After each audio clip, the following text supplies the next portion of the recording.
2015, the end of the year is upon us already. It is. And this is our first... The darkening skies of winter behind us. We're not even party crashing here. This is our home turf. This is my house. No, it's not. What's been the best film that you've seen this year from this year? The best... Are we talking about films that have been released in Britain? Yes. Films that have any length? Let's just say the United Kingdom feature film. Let's not complicate things. Okay. That's been released this year. The only one that I would say is worth massive discussion that was released in any country this year is Chappie by Neil Blomkamp, which came out in March, April, something like that. Mm-hmm. And was #1 at the American box office when it came out. Science fiction film set in a futuristic Johannesburg. This is all news to me because you have not been at all on Twitter all year talking about Chappie. I've tried to keep a Chappie radio silence until surprise, now. Yeah. Until now, I can reveal my passion for Chappie. Okay, let's not just repeat what it's about. Right. Let's not give detailed cast and crew lists. Yes. Let's tell me why it's you like very it. important. But the important thing about the film is that it does feature the Antwoord, which is the South African rap or whatever they are, postmodern provocation deconstructionists. Mm-hmm. Playing themselves in a slightly futuristic, slightly fictionalized version in which they are ghetto gangsters doing robberies. And I think the fact that you have a RoboCop sort of update and all that kind of stuff, which Hollywood churns out by the year, the fact that in the middle of this you have these two complete wildcard element of these two South African freaks playing themselves, who within the film gradually emerged to be major protagonists. Yes, and you think you're going to watch a Hugh Jackman, Dev Patel, Sigourney Weaver picture, and in fact what you're going to see is a 2-hour video for the Antwoord. And I say this as if I'm some fan of the Antwoord. Yeah, how much did you know of the Antwoord? I knew that they existed. I'd seen some of their videos online, and I can't say I was ever a fan of theirs, but I was aware that they were out there doing some strange stuff and were controversial because they have this ghetto stuff going on. But 10 years ago, they were wearing business suits, and the main guy, Ninja, his real name is Watkin Tudor Jones. So we can maybe guess that Watkin isn't from the roughest part of Johannesburg. And Yolandi Visser, who's the other one, her real name is Henri Dutoit, which maybe that's Dutoit. Okay. From the Afrikaans language. So anyway, I saw the film in March when I was in the States in Chicago, and immediately loved it and never shut up about it. Did you see it though in a picture house that serves you like a full-on 3-course meal? Yes, this could be it. This could be the answer. If you want to get a good review from me, you just ensure that food is constantly provided. But how does that work during the though? screening. In a cinema? You sit on like table? no, you sit like office chairs which swivel, and in front of you got long benches, and you place your order when you buy your ticket, and everybody has to order some food. You can't go to the cinema and not order something. Okay. Even if it's just a packet of peanuts, nobody can go there and not eat anything. What'd you have? I had a sort of chicken wrap. Right. With I think I had a beer with it as well because it's a licensed cinema. It's called the Hollywood Palms in Naperville. Chappie has a chicken wrap. Chappie eating a chicken wrap is. I think they were going to keep it because he does have a plastic chicken that he likes very much, which is a crucial element. What about your pal Charlotte Copley? One of the best performances of the year. Yes, one of the best. Charlotte Copley's done 3 films for Neil Blomkamp: District 9 and Elysium, and this one. I would say of the 3 performances, it's the least of the 3. But it's still in the top 10, 15 for the year. It's a complete motion capture. And the novelty of not having Andy Serkis play a motion capture character is just so stunning that you just prostrate in front of you. And the reason why Andy Serkis plays all these motion capture characters is that he owns the technology. I think he has some sort of controlling share in the thing. So if you want to use this mocap technology, you basically, if you don't use Andy Serkis, you've got to, pay him off or something like that. So, if I may interject, because this is a roundup more than a review of Chappie. A review of Chappie. Speaking of Andy Serkis, because this week, at the time of chat, we've just seen Star Wars. You saw it in Red Car the other night. I saw it in Red Car, on a beachfront cinema. It's the most American cinema, even though it's a complete British, weird, old Time Warp Potter's Picture Palace cinema, built on stilts out over the beach. If you've seen the film Atonement, it's the cinema that's in that. There's that famous long shot where the camera's going around the whole beach, and it's meant to be the France in the First World War. And then you go to the cinema, and you see on the screen, they're going behind the screen, all that. That's the Regent Cinema in Redcar, which is a real old cinema, built on stilts, and it's £4 to get in. All the tickets are £4. It was completely packed. It's How nice. many seats would you say? 200, something Okay. like that, maybe a bit more. And it was like being. I was 6 years old when the first Star Wars came out, and I would have gone to a theatre in a cinema like that, probably paying about £4 for the pleasure. So it was like the film set in a galaxy a long time ago in a galaxy far, far away. So this felt like I'd been hyper driven into the past to see this film, and I was thoroughly entertained by it. Yeah, it is. It's fun. The reason I mentioned good it, romp. well, I firstly saw it in London on the day it came out. I got tickets for my girlfriend and I way back in The October. whiff of fanboy is suddenly entering the room. I contributed to Star Wars' opening weekend gross. You contributed right? to the decline of civilization by seeing this film on the first And day. I saw it in a Cineworld, a multiplex, because I refuse to support an independent exhibitor to see a non-independent production. I don't want to give them the excuse to, get these films in again and again and again. So I shouldn't have gone to see the You Red Car definitely Region. shouldn't have gone to see it. In fact, you've contributed to social decline. Bad conscience. But in Redcar, the reason I most mentioned- poverty-stricken place in the northeast. The reason I mentioned Star Wars is because we're talking about motion capture. Andy Serkis is in Yes. Star Wars as Supreme Lord Snoke. For me, it was my biggest gripe with the film. The fact that this very, very synthetic character, who is But he's you a see him hologram. as So he's a hologram. Yeah, but it's also synthetic. It's visibly not somebody real, right? I mean, it is, but it isn't. Yes. And it seems odd to introduce that film with a gripe, because I did find it fun, like you. I did find it the right side of silly.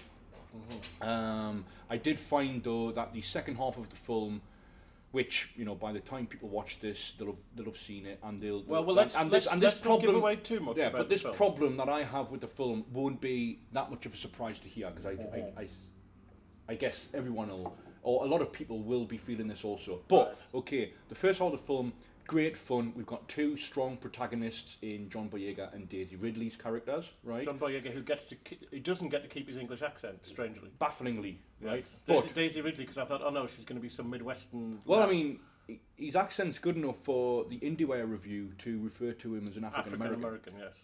which has since been corrected. But there we are. But okay, these two characters, new characters, introduced. Okay, there's elements of the old films in them, but they're carrying the franchise like kind of almost unknown, right? Just as Mark Hamill did in 1977, Absolutely, and Cal McLaughlin and it in feels June. right, because like Star Wars isn't about like the prestigious actors, right? It's introducing talents that have then since proved themselves to be formidable acting talents. Perhaps not in the case of Mark Hamill. But let's not forget, I mean, Mark Hamill did do The Big Red One with Sam Fuller, and he did do some of the films, and he had an accident, whatever it was. He was slightly disfigured, which now turns into well, without giving too much He away. lost his hand. So that thing is his real hand. But Then the second half of the film is then it becomes an awkward pseudo remake of the first Star Wars film, retroactively renamed A New Hope, and then elements of The Empire Strikes Back as well. So it becomes a greatest hits rehash rather than It does, and it does it finding its success. new Okay, thing. once they make that decision to go down that line, they do it successfully. I think, right? There's a level of class there that has otherwise been missing in the franchise in the last three films. But at the same time, I hope that they've got that all out of their system now, and then with the second film can move on beyond that. And I hope they do, and I see no reason why they shouldn't, and no reason why they can't. It's going to have a different director, of course, the second film, which is Ryan or Rihanna, I never say it, Johnson. I think the script writing team is going to be broadly similar, Lawrence Kasdan. As I think it should be. I had fewer sort of quibbles and qualms than you do, and even the Andy Serkis hologram, which looks like bad CGI from, let's say, 2002. This is the let's put it problem like with that. me. By the time the next film comes out, Lord Supreme Snoke's going to look daft. But he looks ridiculous now. As I say, like 10 years ago, I did a top 10 of 2005 just a couple of days ago to see what was... I think we can now say 10 years later, if I haven't seen the big films of 2005, we've got to strike it down. And my number 3 film was King Kong, in which Andy Serkis plays King Kong, and it's one of the... it's a fully realised performance, and he's very, very good in the film. And yet 10 years later, Star Wars, which is a $200 million film, it's meant to be the cutting edge of everything, has this bizarrely crap CGI character in it, which makes me kind of think it's meant to be deliberately crap, because the thing is that Snoke, whatever he's called, Snoke, in the film appears initially to be about 35 foot tall. I think it's going to be one of those Wizard of Oz things. When he appears, he's going to be like this. Well, when it At first, I didn't realise it was a hologram. And You then incredibly I thought it was big just like this Emperor Palpatine-like creature who happens to be 300 feet tall. Yes. And then it's revealed, well, and then it's made more explicit that he's a hologram because it starts to twitch a little bit as holograms And then the hologram turns off and he goes back down to the thing. Yeah. But as I say, once they pull back the curtain in the next one and we actually see what he looks like, my prediction he'll be about as big as that bottle of Newcastle Brown Ale. Not our sponsor, but maybe it should be for the next one. But this is the thing. The film is all about gigantism and like they build this new Death Star which is much bigger. But the downside of that is when it malfunctions, of course, it all goes down. And my kind of issue with the film, not that I didn't enjoy it, is you've got this film which is all about giant things and people have been overcompensatory and all that kind of thing. In the biggest film, one of the biggest films ever made. And it's like, on the one hand, George Lucas always said he wanted to make little independent dramas after he did Star Wars. He never got around to doing it. It becomes this money-making imperative and everybody has to be satisfied and it has to please... Well, primarily they're films for children, basically. I mean, you know, there was never any bones about that. They're for sort of 7, 8, 10, 12-year-olds. Now we have the multi-generations watching them, so it has to please everybody. But the message of them is still this kind of big is bad, and you know it's much better to be independent and much better to be rebels, and like you know much better to be kind of like. Well, I read one review this week people. whose author I don't recall sadly, that referred to the first Star Wars film as a B movie that got lucky. Oh yeah, definitely. I mean, if you read how it was put together and where Lucas had come from off the back of American Graffiti, which is my favourite film. Was a small independent film which happened. Well, I think it was independent, which was the most profitable film ever made. As a result of which, he could do whatever he wanted. And you had this space opera, which everybody literally laughed at when he showed them the script, which was, this is the story of Mace Windu, Jedi Bendu, and everybody was like, "What the hell are you talking about? Get rid of all that nonsense." Brian De Palma just ripped him apart and said, "Nobody's going to understand what you're talking about with all this Jedi Bendu shit." Lynch was attached to one of the sequels, the original sequels. Paul Verhoeven was going to do Return of the Jedi, and David Lynch was going to do it as well, and that kind of thing. But you know, the thing with the Star Wars films, Irvin Kershner did the second one, Richard Marquand did the third one. You know, all right, Kershner put a bit more of a personality in it, but it's like the Bond films. Maybe we'll talk about Spectre. You know, they don't want an auteur vision like J.J. Abrams. And they don't warrant one, right? They don't warrant one, right? Abrams, Nick Pinkerton in his Sight and Sound review referred to Abrams as, rightfully so I think, less an auteur than like somebody who's kind of brought in to revive certain genres or genre films of a certain ilk, right? I mean, I'm paraphrasing broadly there. So he's like a Gus Hiddink of international cinema. Yeah, brought in to kind of rescue, not failed franchises, because I mean, you like the Star Trek films as well. That makes him sound more like Sam Allardyce, who's brought in to prevent the franchise from being relegated. And yes, and he's very, very safe along Allardyce lines for all the soccer fans out there. Yeah, anyway, let's come back to American Graffiti, because you had the pleasure of seeing this for the first time on something other than Betamax, recorded off television earlier this year. You got a bus down to London specifically for it. I had never I saw American Graffiti. An 8-hour bus journey. An 8-hour bus journey from the northeast. Here we are. I had only ever seen American Graffiti when I recorded it when I was 16, 17. Perfect age to see the film. Off BBC in 1987, 88, whatever it was. It's a film I'd heard about a lot. I'd seen obviously Lucas's Mythos and all that and heard about American Graffiti. Liked it very much when I was sort of 16, 17, 18. My Betamax video then broke. And this is like something from Star Wars, you know, that was found on a desert planet and a droid fixed it. And the hologram droid fixed my Betamax. I got it repaired about 2 or 3 years ago, which cost quite a lot of money. You actually had to send it to the one repairman in the UK that can handle Betamaxes. Which he was in Lowestoft, which is about as far from here as you can get. I had to pack the thing in a huge cardboard box with loads of bubble wrap. What did you say? Because, there's bound to be a question at the post office. What's in the package, sir? What did you say? I said it's a Betamax video machine. And did they know what you want about? I think that at that point they just didn't want to ask any more questions. But he got it and he emailed me. He said your video is your machine is filthy inside. And I was thinking, hell, what tape did I leave in it? He fixed it, he cleaned it all up, he sent it back, and I started watching the films that I'd recorded in the mid, because I got they worked from 83 to 92, something like that. So I'd recorded loads of stuff off the telly, loads of episodes of strange television programs. Blood Simple, in a version that you can't get anymore, that Cohen's have withdrawn. Of course you can't. course you can. You should write to Ethan and Joel, or perhaps you'll bump into them in the Berlin I'm Halle. actually planning to blackmail them because I'll say I'll put this on the World Wide Web and American Graffiti, and I watched it and it was just like. So it's on 35 though. That's why I went to see it. Yeah, but as I say, I rediscovered the film on Betamax and fell in love with it again, and it's just kind of my favourite film, best film I've ever seen. But I'd never seen it on any other format than this Betamax videotape. And then when I watched it again, the first thing that happens is you're watching an image, then it goes like that. And I realised that I'd only known him through Pan and Scan, and the film is a CinemaScope film. Right. So I didn't realise this when I was 16, but what you're watching is just a part of the image. Yep. So I'd never seen my favourite film, which is a kind of nice little. Well, you had, but you hadn't. I hadn't seen the whole thing. I mean, there could be aliens on the side. You just don't know what's going on. There could be somebody going like that to Ron Howard. So London, we were showing it at the Prince Charles Cinema on 35mm. I got the bus down, and of course it was this magical experience to see. Even though the print was horrible, it was missing frames and all that kind of stuff. And even at the end, where it tells you what happens to all the characters, that was missing.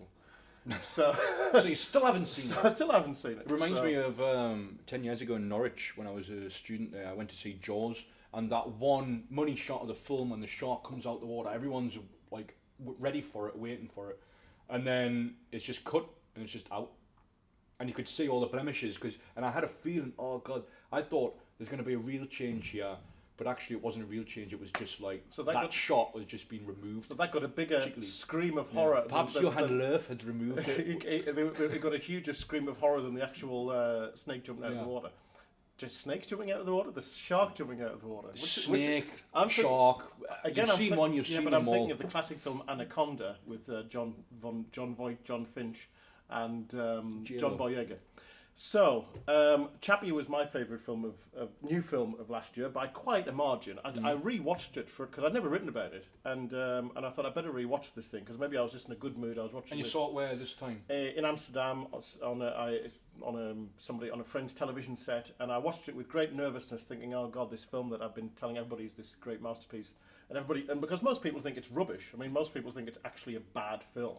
You know, if you Chappie. Yeah, it's not like you like it. I don't see that. Yeah. It's actively disliking it. That's what I don't get. I find it baffling. It is actively hated. I mean, there are a lot of people who like it. Stephen King loves it. William Gibson raves about it. So it's not like I'm on a complete one-man mission here. There are others on the mission. But a lot of people either disregard it, dismiss it, or just think it's a ludicrous film to even like. And think you're a ludicrous critic for liking it. I'm a ludicrous critic for liking it. But, you know, I rewatched it and loved every minute of it. In fact, I liked it even more the second time when I knew what was coming and I knew the beats and I knew how it all fit together.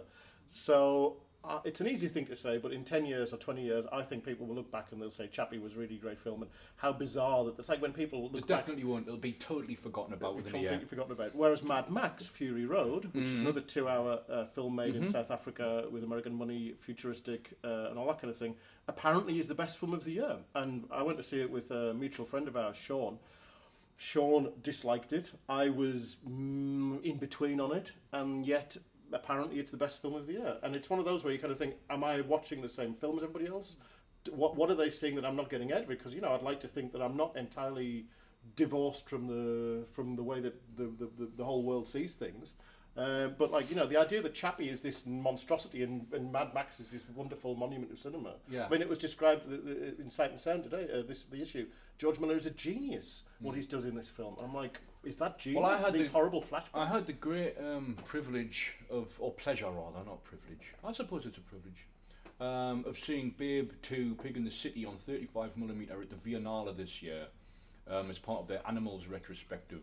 And now this is a film that could be used as evidence of a certain genius by George Miller, because, you know, the action sequences in that are lucid, they're exciting, they're enthralling, and there's a general sense of humour as well.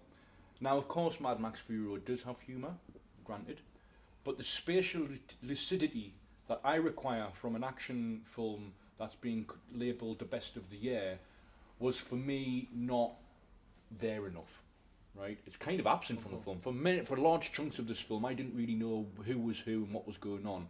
Right, and I find it's like its brand of feminism, for which it's been, you know, proposed to be the best film of the year, I also find troubling. Right, it's like you've got a certain number of beautiful women there.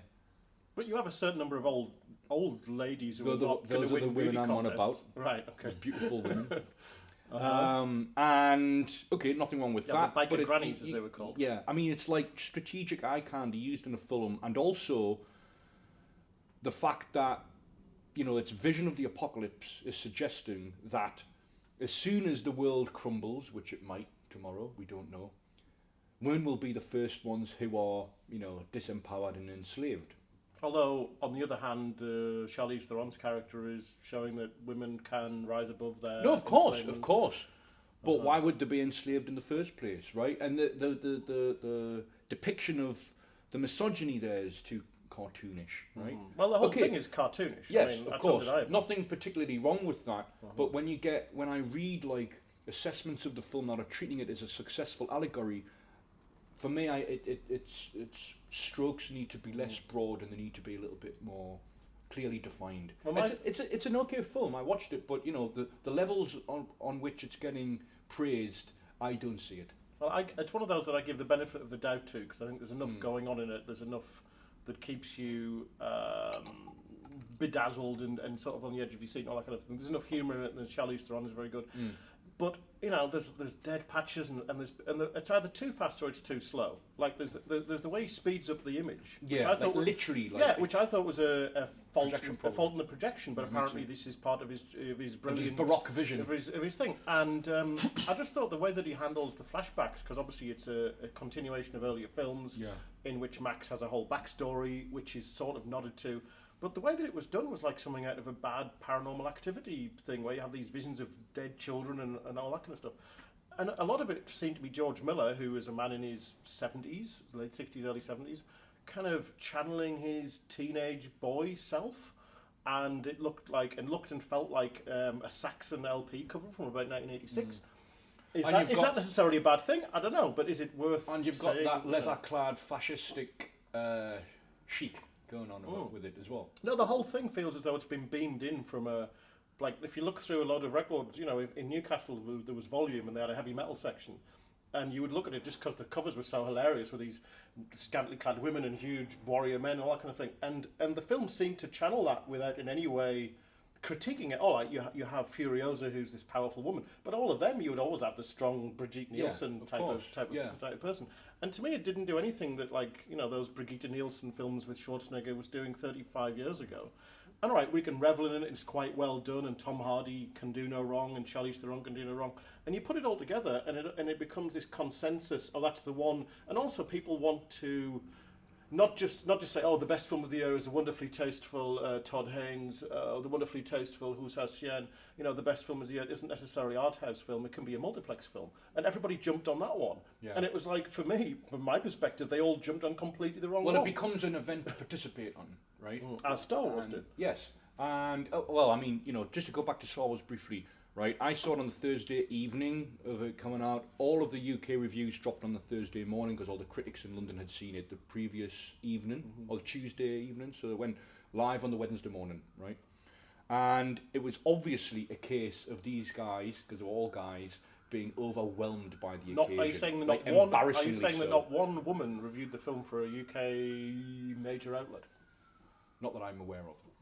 Which might be more reflective of me. I can't think of what... I mean, all the ones, the sort of hot takes that I read were written by blokes in their 30s, 40s, maybe 50s. And they've been overwhelmed by the occasion, like embarrassingly so. But that was exactly the same in Spectre. Like, when I was reading the reviews of Spectre, I was like, oh God, here we go again, like Skyfall. It's like, the first reviews have to be written straight away. And nearly all British reviews gave it 5 stars, what an amazing film. And then the Americans saw it a little bit later, and they were like, what's wrong with you limeys? You know, is it like some patriotic thing where you have to support James Bond or whatever it is? Because Spectre is obviously not a 5-star film, unless your threshold for 5 stars is much lower than, you know, what does it mean to give a film 5 stars? And what does it mean that every reviewer has to do their review within... I mean, I spoke to somebody who was at a London press screening, and a critic was, as the credits were rolling, was starting to write his review. Did he put the stars in first? Presuming it was a he. It was a he, but what does it mean when what would it mean if a major outlet like that said, well, I'll tell you what, everybody, we're not going to review Spectre, we're not going to review Star Wars, we're going to give it a week for our critic to have a think about it, and tune in next week to see what happens. Would that be a good thing for them, or is the internet changed everything, and Twitter and Facebook, has everything changed to such a degree that it is impossible to even think about withholding your review? Well, to the point where you can actually just question, say, whoa, because 2 August ago, when I was on the Critics Academy in Locarno, right, and Jay Weisberg was brought in, the variety critic, to give a talk to the participants, and he was asked, what about this whole new culture in which you might not necessarily be the first one to review a film? Does that problematise your standing as a trade critic?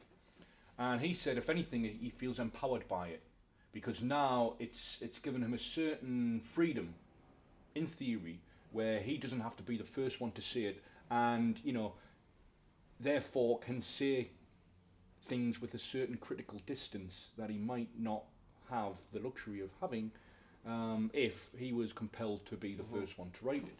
But Jay would often be the first one to review a lot of festival by films. default, yeah. But on the other hand, Jay wouldn't be flown to Los Angeles to review The Force Awakens, because they would have their kind of certain people who will be in place to do that. Or if the film premieres in London, there are certain London critics who'd be like, oh, they can be the first one to do it. But the trades are actually kind of similar to this phenomenon I'm talking about. Like, I write for Hollywood Reporter, and if I'm reviewing from Berlin, Cannes, or Venice, I'll see the big film at like 9 in the morning.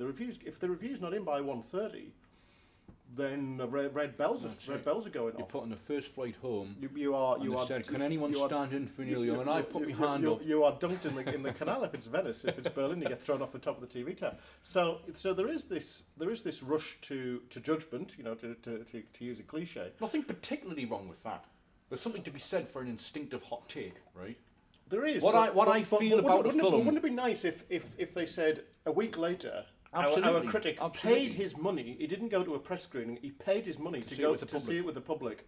And here's what the second view. Because a lot of people who go and see Star Wars, in fact, not most, but a lot of them, will go and see it more than once. I know somebody who went to see it once within the first 12 hours of its. Yeah, well, I remember when The Thin Red Line came out.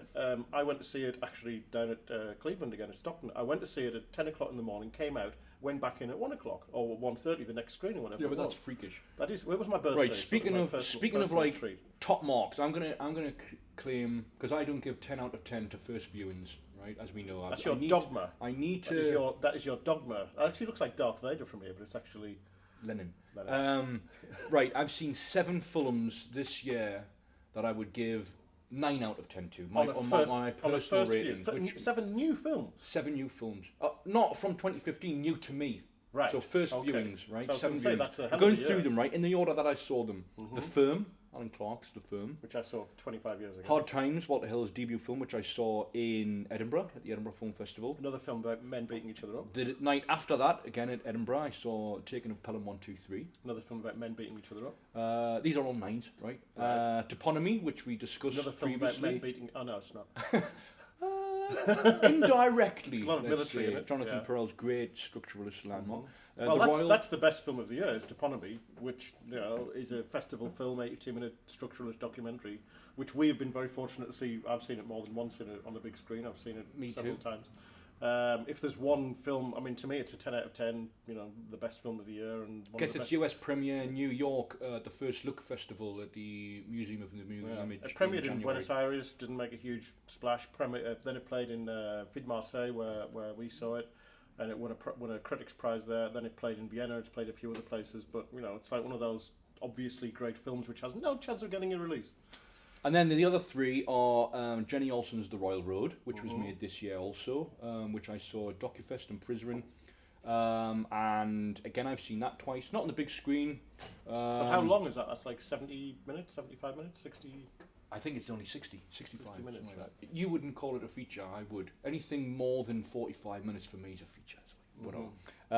Profit Motive and The Whispering Wind, John Gianvito's film, which I saw again in Prizren DocuFest, which was part of your American independent cinema retrospective that you curated. And I think it's a fantastic film. And then, what for me is the best fictional feature that I've seen perhaps since Archipelago in 2010, Joanna Hogg's film, which is Spotlight, Tom McCarthy's film. Right, which I haven't had the pleasure of seeing. And I haven't seen any of Tom McCarthy's previous films. I know you have. So that's Spotlight is the only film on this list which is a new like commercial film of 2015. Yes. Right. So if I made a similar list, Toponymy would be on it and Chappie would be on it. Right. So basically we agree it's Toponymy and one other film and a load of retros, and I'll put a load of shorts in there. But it's weird though, right? Like, of the 356 features I've seen so far this year, we've still got 9 days to go, of course. 356 features, only one of them has been a fiction feature from 2015 of that I would say is kind of great. Well, that would suggest that next year you shouldn't watch as many new fiction features. I still think that, non-fiction filmmaking at the moment of new films is where the interesting stuff's happening. But when you say non-fiction filmmaking, a lot of people would think you mean like Michael Moore or Active Killing. It would include that. Or Amy. Amy is the most talked about documentary Amy of the year. had massive problems with. But like in terms of like what do you mean by non-fiction filmmaking? I think what you mean, if I may presume, what you mean by non-fiction filmmaking is kind of like experimental, artistic non-fiction filmmaking, which has got no chance of getting released in British cinemas. That's the problem. And why doesn't it have a chance? It might be the case that the films that I would, recommend fall into that line. But I only say non-fiction to free myself of the burdens that the term documentary carries, because it includes that kind of thing. But I would say it's what you're saying is the interesting stuff is being done in what is not often called the experimental avant-garde realms, where people tend not to make fictional films, where they have the freedom to operate without commercial constraints, or they have commercial constraints in a different way. So it shouldn't be a surprise that the more films you watch, the more you twig that fiction commercial cinema is not where it's at. I mean, it was where it's at, I don't know, 60 years ago maybe. And it's not just a textual thing either, because, as critics, I like to think that I know more than the average cinema goer, let's say. I know the context, the social and political contexts in which these films are made, right? And so you're never just going to see the film and judging it as a text. So what you're saying is Neil Blomkamp has overcome various structural money issues, because that film, Chappie, was actually not that expensive, relatively speaking, only cost like... Well, it's working within recognisable parameters, right? And I've actually written at some point this year, I didn't write on Chappie at length, but I mentioned it in a very brief coda to a dispatch from the Lecce European Film Festival I wrote for an Estonian magazine, and I said, the true radicalism can only take place within the mainstream realm. You think of a film like Blue Velvet, which is operating similarly within recognisable mainstream, parameters, and because I think true radicalism requires a certain audience connection. The true radicalism of 1986 would not be on that criterion Blue Velvet. It would be The Fly. Which is absolutely fantastic. Which we were fortunate enough to see on an incredible, as like a blemish-free, as a 35mm fetishist, this was just like seeing a great film, which I was familiar with, but I'd never seen it like this, and it was just like watching a new film on this amazing print that looked like straight out of the can. And The Fly was a massive hit when it came out. It played in the Odeon cinema down here. It didn't just play at the Tyneside. And Blue Velvet, for whatever you say about it, was not a commercial film. David Lynch's, he tried with Dune. That was meant to be a big commercial film. Elephant Man was sort of on the margins. But the days when people would say, you would go to the bus queue. Are we seeing the new David Lynch? Oh my God! That just isn't happening. Okay. But kids, you know what I mean. But kids would always talk about that. And like to me, the interesting films on that level are films like Chappie, Project X, which was a film of a couple of years ago. Again, greeted as the end of civilization by many critics. You're inviting ridicule here, I see. No, again, Project X is a film which has, many fans and many more as we speak. But it's like these are commercial films made, and I invoked the names of Cronenberg and Paul Verhoeven in my review of Chappie, or my thing about Chappie. And it's like every now and again, Fritz Lang's one of them, Douglas Sirk's one of them, Hitchcock's one of them. Every now and again, you get somebody who says, right, I'm not going to go off into this experimental or avant-garde or whatever it is. I'm gonna try to fight in the commercial realm, and people might think like Terry Gilliam is an example of somebody who could spend his years making Peter Greenaway type stuff, but he wants to work with Johnny Depp. He wants to work with the big stars like Scorsese. Scorsese could just spend the rest of his life making Kundun, but he wants to work with Leonardo DiCaprio because he knows that if he does a film with Leonardo DiCaprio, it's going to be in every multiplex. Have you seen The Revenant yet? I haven't seen The Revenant and I haven't seen Spotlight, but I'm interested to hear why you think Spotlight is what Chappie is for me, Spotlight is for you, because I've seen 3 films by Tom McCarthy and I've met him, I've interviewed him. I think he's a lovely guy and he's a good actor and he's a fascinating figure, and all 3 films he's made have been, to me, very solid 7 out of 10, good, solid. The Visitor, Station Agent, The Cobbler.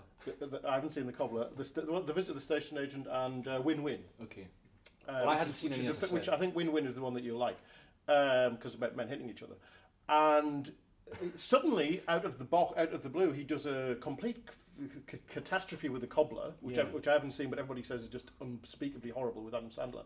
And within months, he bounces back with Spotlight. So what is it about Spotlight that makes it this incredible? Seen it 3 times. Saw it 9 o'clock screening at the Villeneuve. Went into it, not really know what it was about because it's kind of just emerged for me. I don't really keep in touch with what's being made. I mean, Chappie isn't a great title because if you know the dog food, but Spotlight, I mean, what a terrible title. Okay, what a so boring title. Spotlight is the investigative journalism arm, a 4-person team in the Boston Globe. Sorry, and how many times have you seen 3 times. In 2001, they are investigating child sex scandals within the Catholic Church, right?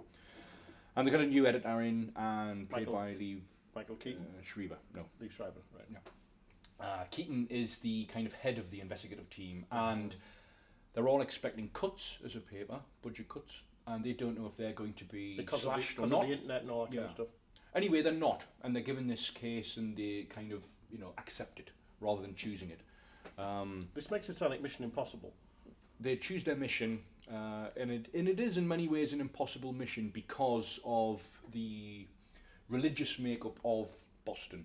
Heavily Irish Catholic. Yeah. Baltimore. Boston. Baltimore's John Waters, different. Right. Different okay. make. So I mean, I'm sure there's loads of Irish Catholics. So I saw it in Vienna. Right. Early morning screening, and I came out and I had that similar feeling to what I feel or felt when I first saw Zodiac. Right, and in many ways it's similar because it's journalists investigating kind of. And Mark Ruffalo's in it. Mark Ruffalo's in it, so it invites that comparison. There's no murders in this one. Spoilers. And I felt like I had that. It's a feel-good film, right? Did in you a way that I want to feel good. Did you rush up to people in the street in Vienna and say, "Ich, Sie haben Spotlight. Film"? And I saw it again in. I realise this isn't explaining why I like it. Saw it again in Bratislava. Again with similar trepidation. You that do get around, Chappie. don't you? Bratislava, this, Estonia, that, let you do that. Again, I thought, I knew all the beats. I was anticipating everything, and I thought, yep, great. Then I got a screener copy sent to me by the studio for award season consideration, and watched it with both my parents. My mum wasn't a fan. My dad was. My mum inexplicably, bafflingly didn't like Michael Keaton in it. Right. She's like, "Oh no, it's a good performance, but the way he goes on, I didn't like it." I'll tell you a really good Michael Keaton performance. The one that I thought, Michael Keaton's a really good actor. It was RoboCop, the remake of RoboCop. Because I don't know, he'd been doing stuff and he'd been around, but it was like, Jesus, Michael Keaton's a terrific actor. I mean, RoboCop the remake is no great. Does he run about in the RoboCop remake in his underpants like he does in Birdman? He doesn't. I mean, his performance in the trailer for Birdman, I think, is stupendous. It's the film itself I have slight issues with. But so to me, I was ahead of the curve on this Michael Keaton. On the, what do they call it? The Keatonascence or something like that. But anyway. Congratulations on that. But we shouldn't really be so I like, Spotlight. I like it, right? I think it was Alexander McKendrick in his memoirs of How to Make a Film said, the job of the director is every shot should just prepare the audience for the next shot, right? And there's many moments in this where, because, it's working within that kind of mainstream realm, the shot, reverse shot and all that, and it's very beautifully composed. I like to see, tripod fixed shots. That's just a preference, but, when it's done well, I think there's a certain art required of it. And the editing, because, this is a film about people talking in offices, right? And the kind of quotidian details of investigative journalism, sorry. People checking facts, rechecking facts, you know, clarifying. There's a moment where they're talking to one person, a victim of child abuse, and he's talking to the 4-person team, and each one of them, I think, has an instance in which they ask him to repeat that. You know, just verbatim, repeating the words back to him. And he says, why do you keep repeating whatever I'm saying? And it's just, you know, it just gets to the point of investigative journalism. Now, I am a journalist, right? Are you an investigative journalist? Whose profession entails a certain degree of journalism. And you've done interviews. I suppose I would like to be an investigative journalist, right? But I'm not. I didn't go to journalism training schools. I'm not formally trained as a journalist. Are you formally trained as a film critic? No.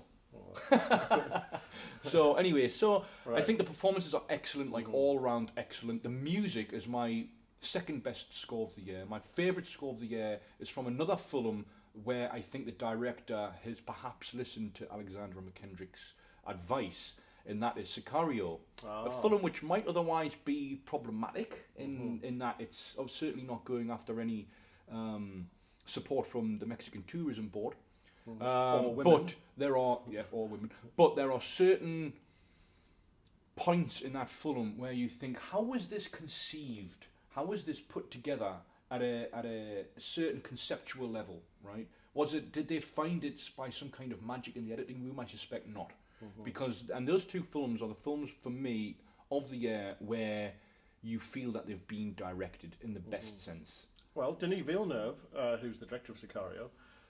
Again, I'm always amazed by how many people think he's a bad director and really hate him.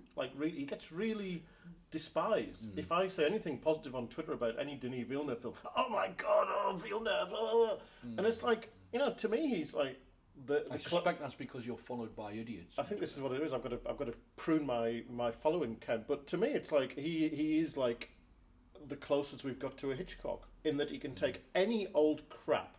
And he normally does. In directs. And Hitchcock's old thing was, why would I want to adapt War and Peace or Anna Karenina? I want to adapt this pulp novel which has got it's got one good thing in it, and I'll take this out and I'll make it into a film. And like Denis Villeneuve, you describe the plot of any of his films to anybody, and they just sound like the most ludicrous nonsense ever. But when you're watching it, I mean, he's got Roger Deakins doing the cinematography, he's got Johansson doing the music, he's got Benicio del Toro, and he marshals all of these elements, and there's others that I'm not mentioning, production designer. And afterwards, you're talking about Sicario, and somebody goes, yeah, but hold on, mentioning the huge big thing that is the big problem with the film in terms of how it treats Emily Blunt. Because at the beginning of the film, it's like, oh, here is this kick-ass woman who you've seen in Edge of Tomorrow, and she's great, Emily Blunt, she's a marvellous thing, and she's playing this guy. She's an electively... Then all of a sudden, she's this doll that gets thrown to one side. I've seen it twice, and on second viewing, I didn't feel that was as problematic. I think her performance is great, and I find sufficient strength within it, because she has to, on the one hand, be plausibly strong, right, and inquisitive, obviously. On the other hand, she has to double as, you know, the audience, really, to kind of enable the mysterious elements and ambiguity surrounding Del Toro's character and which is all fine. And the mission at large. Which is all fine. The problem is, the last scene in the film, Benicio del Toro says, sign this piece of paper, that's all you're here to do. You thought you were part of this mission, all you've got to do, I've done all of these terrible things on the name of this mission, which you have to sign off on. And she signs the piece of paper, and you kind of think, you know, I mean, who can say what we would do in a room with Benicio del Toro? Well, which is it wouldn't have even got to that point. I would have signed up. You would have Benicio del Toro. You would have happily gone along with it. Yeah. But as I say, in fact, I would have been the Josh Brolin character in my flip flops. But all of Denis Villeneuve films that I've seen are objectively objectionable, actually, and dodgy, but I still think he's a great director, and I still like all of the films I've seen by him that he's made, even though I can see the problems with them. And that's what makes him a great director, because as I say, it's like an alchemist. He can take a lump of shit and make it into the most beautiful thing you've ever seen. Hold on a minute, I said that about Albert Serra 2 years ago. Well, Albert, it's not the first or the last time that those two have been compared. Well, actually, it is. but it's timely to mention Denis Villeneuve, because one film that I really wanted to mention in this was Enemy, which came out in Britain in the first week of January. It premiered in 2013, and it's also by Denis Villeneuve. And again, you summarise the film. Jake Gyllenhaal is two people who look exactly the same in Canada. They both have blonde wives. There's giant spiders. What? You know, and the sheer kind of, I think it's the best film he's done. I mean, it got the least release, of course. It played like very briefly, and it came and went. And I said to somebody the other day, it's like it's as if it came out 10 years ago. It's like when I was doing my top 10 of 2005. Enemy, perhaps in the, you know, because it just feels like a relic from the past. And I just kind of think, what will happen when Denis Villeneuve gets a good airtight script? You'll probably fall to bits. It'll probably fall to bits, but he's apparently doing the Blade Runner reboot, remake, whatever it is, requel. Which again is kind of pulpy, trashy material, right? Yeah. That the film, the Ridley Scott film, elevated into a certain prestige. Yes, but if you read the book that Philip K. Dick wrote, which is really nothing like the... Because I thought Do Androids Dream of Electric Sheep was like some sort of metaphor about, you know, consciousness. No, it's about people wanting to own electric sheep. There are electric sheep in the film, and it's all about Deckard wants to get enough money to buy a real sheep, or he wants an electric sheep, whatever it is, in the book. Yeah. And you kind of think, you know, if only they'd filmed that, if only Denis Villeneuve would have the guts to take Harrison Ford going into a shop and just saying, have you got one of them electric sheep? How much is that electric sheep? How much is it? But this is for the top 10 of 2018. Maybe if you want to, I mentioned Enemy as a film which got overlooked and people forgot about. Is there a film that came out this year that got overlooked? They got a short shrift that you would like to pick up so people can get it on DVD. I wasn't. No, I've written what my worst film of the year is, but I hadn't written what my most overlooked one was. And Michael, what is your worst film of 2015? Do you want to guess? Well, I can actually see it in your spidery handwriting. Paolo Sorrentino's Youth. Right, but hold on, Michael. Aren't you like the biggest fan of Paolo Sorrentino? And didn't you tell everybody I'm not. Didn't you tell everybody that The Great Beauty was this incredible film that you watched The multiple Great times? Beauty is an incredible film that I saw 3 times in 1 week at the cinema because it gave me goosebumps on my neck. Several moments in the film. And actually, Chappie does not compute. But how does this work? Because one filmmaker makes one great film. This is the joy and, you know, why I am a film critic. Why you are the way you why are. I am. No, this is why I do what I do. Because for me, the joy of going into a film is that there's no guarantee that a filmmaker is going to make a good film, right? Just because the previous one happens to be great, because the director's not just a film. Right, there's so many different other factors that contribute to making that film, and I think the film isn't just the director, and vice versa. That also works.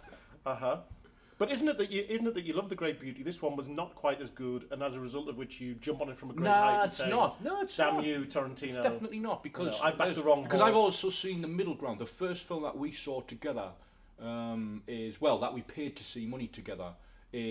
Happened to be Nightfall by James Benning, but the one that we went to the pictures to see with the public was Blackthorn. No, it was oh yes. No, but before that I saw This Must Be the Place in the same day. That afternoon. Right. Sorry, I got my facts mixed up. Okay. And you know that's still, you know, it's crap. So right? What you're He's saying made is 2 films in the English language now, and they've both been terrible. So what you're saying is Sorrentino is an erratic.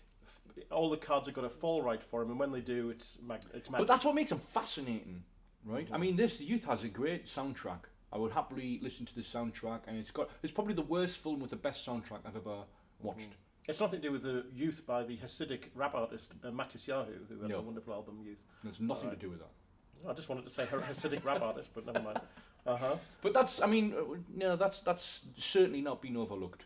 So that's your biggest. In fact, it's been overpraised because it won the best film at the European Film Academy Awards. I was asked for the worst film, and I said The Falling by Carol Morley, which is in many very respected critics' top 5 or even best film of the year. Actually, if I had to pick one, it'd probably Whiplash, which we saw together in Poland last year. Which again, everybody loves this film, and to me, it's just a pile of horse crap that gets higher and higher and higher, and eventually it falls on you, and you suffocate in horse crap. Which, if people like that kind of thing, but that's one where my despising of that film is just sort of received as evidence that I'm some sort of extraterrestrial, because everybody's like, what a wonderful film. You and all are that extraterrestrial. But we shouldn't end this on a negative. No, we definitely shouldn't. We shouldn't end on a negative about what film are you looking forward to in 2016?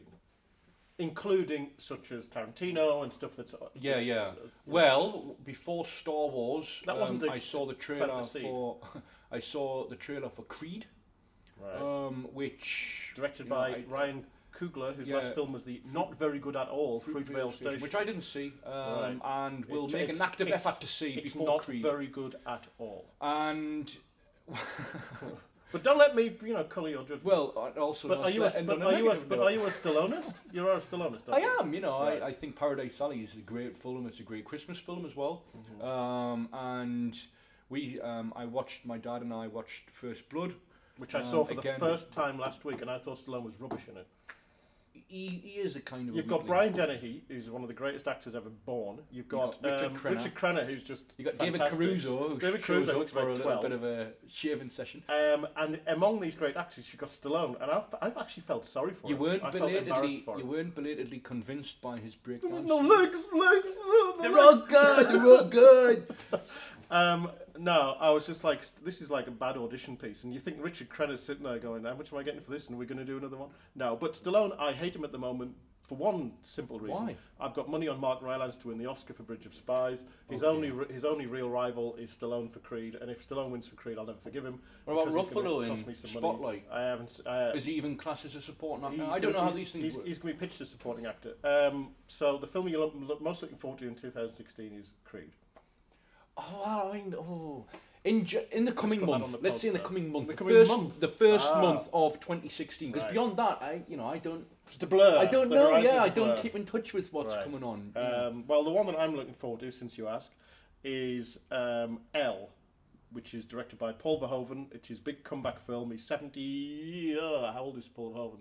78? 77, 78 years old. He's still got wonderful thick hair. I saw him directing Isabelle Huppert. She's lying on the floor. He's telling her what to do. The film's called L. I know nothing about it, but having, praised up Neil Blomkamp, saying he's the next Paul Verhoeven, the wonderful thing is the old Paul Verhoeven's still around. It might be a dreck embarrassment. It might be the worst film of the year. But this could And you'll be tasked with stabbing it in its crib like you did with that De Palma picture. Passion by Brian De Palma. Yes, I sadly throttled that deformed infant. And you're going to have to do it with Verhoeven. before it had the chance. But I did see Brian De Palma's Sisters last week for the first time, and what a fantastic film that is. And if anybody wants to have a wonderfully Christmas experience for all the family, Is it a Brian De Christmas Palma- film? No, it's hideous. It's horrible. But it's hilarious. I've seen it, but It's I can't remember Siamese if it being twins, Christmas so or there's not. no Christmas element in it. So yeah, I'm looking forward to L by Paul Verhoeven, but there's another Hollywood film that I'm looking forward to, which Anomalisa? is... Revenant? I've seen Anomalisa, The Hateful Revenant, Hateful Eight, yeah, it's probably going to be alright.